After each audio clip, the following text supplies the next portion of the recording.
Alright, meron tayong isang kaibigan dito. Ayan, kapwa din namin ka-CBR. So, hindi lang masyadong active, pero active naman siya pagkakausapin.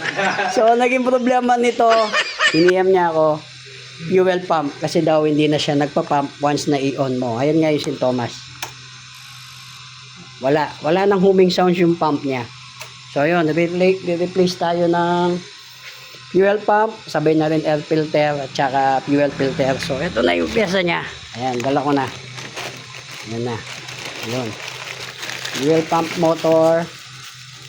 Tapos, fuel filter and then air filter ulit. Ayan, kamukha nung dati kanina.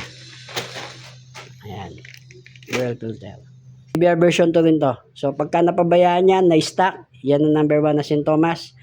Kakalawangin, mapupuno ng kalawang yung fuel filter, sisipsipin ng fuel pump motor dynamo hanggang doon sa mamamatay na siya. Ayun, so re-replace natin.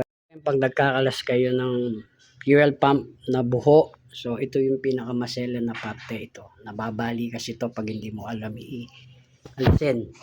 Yan, itong parte na to. Ayan. Ito, ayan. Ito yung maselan sa pinaka parte ng fuel assembly. Napuputol kasi yan. Yan. So ang technique dyan, alisin mo yung parang goma.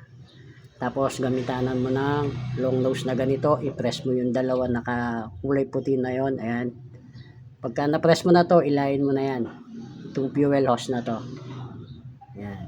So aalisin natin yan dahil papalitan natin ng fuel pump motor dynamo lang. Kasi matibay pa yung assembly niya, umaandar pa yung fuel gauge niya. Tapos ito rin, push pin lang to. Alright, ayun, kung nakita nyo, ayan. Ipinus ko lang tong dalawang puti na to sa special tools ko na to. Ayan, pag napus na yan, ilayin mo na yan, maalis na yung pagkalak nya. Ayan, kung makikita nyo, i-zoom natin.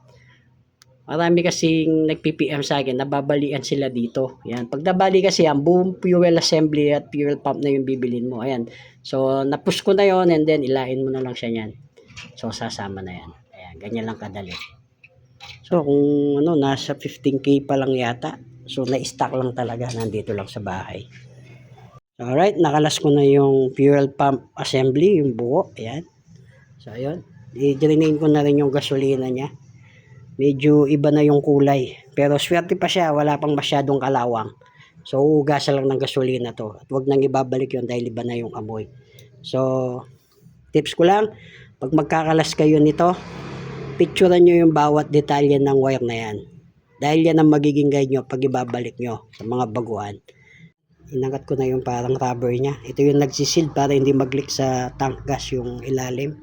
So ayan yung mga clip niya. Oh. Iangat nyo lang ng Phillips screw yan. Tatlo yan eh. 1, 2, 3. Tapos angat nyo na to. Makikita nyo yung fuel pump motor.